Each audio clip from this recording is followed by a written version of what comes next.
Major ডালিম বলছি। শেখ মুজিব ও তার খুনি দুর্নীতিবাজ সরকারকে উৎখাত করা হইয়াছে।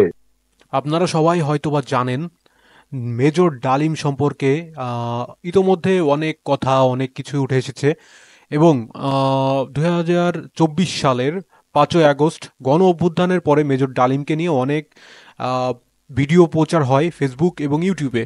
তো সেইখান থেকে এখন বর্তমানে আজ 5 তারিখ 5 তারিখ রাতে ইলিয়াস, সাংবাদিক ইলিয়াস সাহেব উনি একটা লাইভে চলে আসেন এবং মেজর ডালিমের সাথে লাইভটা করেন। লাইভে মেজর ডালিম তার ইতিহাসটা বর্ণনা করেন এবং 1975 সালে কিভাবে মুজিবুর রহমানের পরিবারকে হত্যা করা হয় সেটার বর্ণনা করেন, কিসের কারণে কি জন্য।